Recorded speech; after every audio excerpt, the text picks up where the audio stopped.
Somebody Are we you counting? got a timer going? Yes. Oh, so we're live. Yes, we are totally We'll live cut right this now. out later, so it's okay. Damn. Well, good evening. Thanks for those of you who live here for showing up to listen to me talk. And the one that doesn't live here, thanks for driving over here to listen to me talk. So today, I want to talk to y'all a little bit about a fairy tale of sorts. Borderline could be classified as a Hallmark movie at this point, just it flips the sex around. And so today, the story I'm going to tell you is about a man named Phil Robertson. Most everybody's heard of Phil, good, bad, or otherwise. He's a pretty well-known figure. So what I'm going to talk about briefly is his past, what he's up to now, and kind of the lesson I got from his story. So beginning with the beginning, Phil grew up in a small town in Louisiana called Vivian, which in 2010 the census read that it had just over 4,000 people. So he grew up in a town with not a lot of business in it. So his family was very, very poor. In fact, they were broker than broke. About 99% of their income went to putting food on the table, and 9 times out of 10, because of their Christian upbringing, a lot of the food on their table went to strangers that needed it more than they did. Now we're going to fast forward a little bit to his high school and college days. Phil played football and was pretty good at it, and ended up earning a scholarship to Louisiana Tech University to play football there. While he was there, he got really close with a bunch of his teammates and everything, so they were all good buddies. However, these teammates kind of drug him down into a very dark path.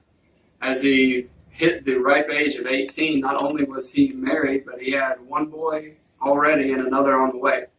And the more time he spent with his football team, the deeper and deeper into alcoholism he slept into. So he was in and out of trouble naturally with the crowd he was associating with, to the point where there were several times he just had to disappear from everybody, leaving his wife and his kids to fend for themselves while he was trying to keep away from the police.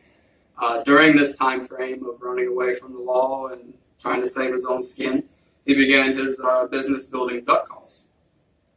One man one day came in with a Bible and tried to tell Phil about Jesus, but he ran him off and said, "I don't need to hear about that. I'm doing all right the way I am." So now here's where a story starts to turn around. Let's backtrack just a hair more. Phil, at his lowest point, ran his wife and his 2 kids now off, ran them away, says, "This house isn't big enough for all of us. Y'all go figure it out. Y'all will be okay."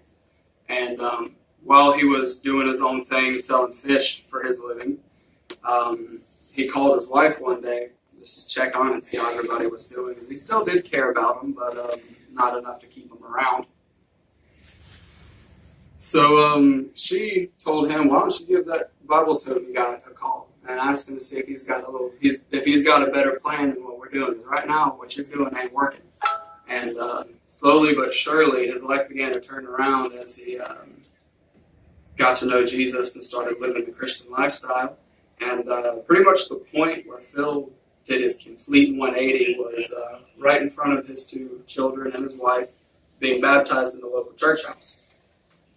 So Phil's descent into alcoholism, drug abuse, and sexual immorality is kind of one of those stories similar to the Apostle Paul. He was probably one of the worst people you could imagine see. But there's several cases, Paul being one of them, where God takes the absolute worst person you could imagine and turns him into a very sharp tool. So Phil, nowadays, he's heading up a new show on CRTV called Into the Woods with Phil, where he goes about and he dishes out the truth. He dishes out biblical truth and biblical correctness rather than political correctness. Regardless of what the general public thinks of him, he still preaches what he believes, which is a very admirable attribute of his. Now, the lesson that I took away from Phil is, like I just stated, that God will take somebody with the absolute worst background and turn them into a very sharp tool. So nowadays, you can see Phil in his on his land out in Louisiana, helping anybody that comes by him.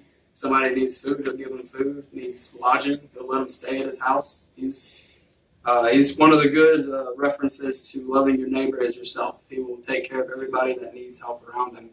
And I think that's a very important lesson for everybody, especially this day and age where there's a lot more reason to let everybody be rather than to help whoever you can, because you really don't know who you're helping or what they're going to do.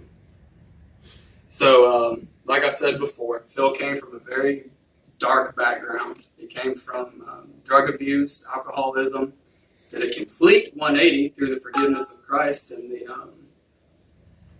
overhaul of his lifestyle. And now he's living out loud in his faith, and he's doing what in truth all of us should be doing, which is living the way Jesus said, to love your neighbor as yourself and love the Lord God with all your body, mind, and soul. So I think that's an important lesson for everybody to remember, just because of how usable it is nowadays. Because you walk down the street, you'll see there's tons of people that need help, regardless of what it is, need $1, just need somebody to talk to. So I certainly hope you all, one, enjoyed it, two, learned something from it, and once again, thank you all for your attendance, and God bless.